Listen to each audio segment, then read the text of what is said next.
On that day, it was a Thursday, very hot, near the end of the school vacation.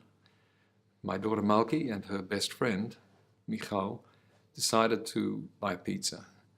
And on that day, at about 2 o'clock, the restaurant was full. The girls, from what I understand, were standing next to the counter when a young man walked in. He, as far as we know, did not look like a monster. He was an ordinary-looking fellow with a guitar case on his back, a musician. But he wasn't really a musician. Inside the guitar case, well, as we now know, he walked up to the counter where the girls were standing and he exploded. And when he exploded, he killed many people. And we didn't really know what happened until much later, 12 hours later. That's how long it took us to find Malki. It was really a very, very difficult time. I don't have a very clear recollection, I have to tell you, of all of the details, but by the evening, by the night, the two oldest sons went to the government pathology laboratory where they bring the dead people, and unfortunately they called us and they told us what they found. Even simpler words, what do you do now, is a question which was on my mind from the very beginning. After we buried my daughter, the question, what do you do now, meant, how do I relate to my children, my wife, my marriage, my neighbors, my job? And it's a question which has an answer which is evolving. Even though it's now some years, it's a live issue. The loss is a real loss, and the impact on my expectations in life and the expectations of my family are evolving. It's not so clear. So that's a strategy. Is it resilience? No, because it doesn't take away pain and uncertainty and blackness. But it's a way of surviving. Actually, the word survivors comes to my mind for a reason which is very personal. The fact is that my education was at the hands of parents who were survivors of the Nazi genocide. And being the child of parents who had no childhood, where it was stolen from them, gave me preparation in a way that I never even understood. I didn't know I'm being prepared for this. My parents were happy people. They were not depressed. We were not a family where we talked about hatred or how do we get revenge. I never heard those words. What I heard a lot was go to school, get an education, get a career, build a family, make a contribution. The first thing I want to say is that there's no single way to react.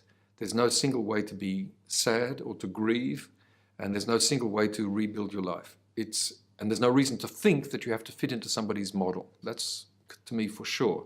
It's important to say this because we all have to confront society and sometimes public officials, and the worst situation is where survivors somehow are left to feel that you disappointed the system. You made other people feel that you're not doing the right thing.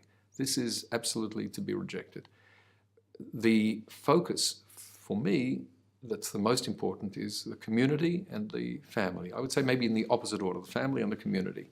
This is a successful strategy. Having a strong family and a strong community around you, it's 90% of surviving. And if you don't have it, I don't know what you would do.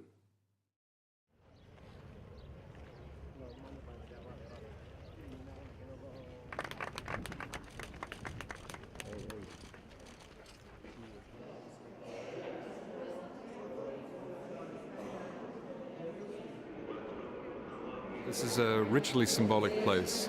Madrid is a vital, alive city. It's a marvelous city. I love to be in Madrid. The contrast as you come down underground, below the level of the normal life that's going on around here, away from the energy, is very striking. It's an atmosphere of blue and muted light, muted sounds. It's appropriate for people rushing to go about their ordinary life to see this, to walk past it, to think. In fact, even the other way, I feel that as a healthy society which is focused on its own survival, what we must do is never be confused about the terrorists. It's not politics via a different means. It's hatred, and with hatred you have very few options. The fact is that in the work of the foundation which we created in my daughter's name, and it's not unusual, about 1/3 of the families who we help with a damaged child or a special needs child are not Jewish. They're Arab Christians, Arab Muslims, or Druze. About 1/3. To a European, I can imagine that this sounds strange. To an Israeli, it's absolutely not strange. Somewhere inside me, there is a desire for me to grab people by the shoulders and say, do you understand that for me this is the most natural thing on earth, to help people if it's possible to help them? Politics? Who's interested in politics? I don't give a damn about politics. It's not about politics. My daughter had zero interest in politics. She had every interest in life. She had a passion for life, for music, for culture, for love. In losing our child, we wanted to show that a response can be not a response of hatred, and not even a response of doing good in the community, but a response that says, here was a child, not a number. It's true, 15 people were killed, and a 16th person is unconscious until today, and 130 were injured. The numbers are not, that's not what happened here. My daughter was not a number. Now I can stand up in front of people and I can say, she had a name, her name was Malki. Here's the Malki Foundation. And if you see what it does, then you understand what my daughter's life was about. It was about doing good and loving other people. I don't have a better way to react to her murder than this.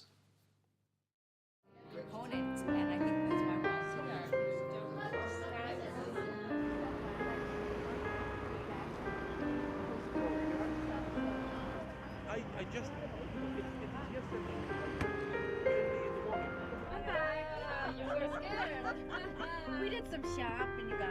We gotta go, but we figured we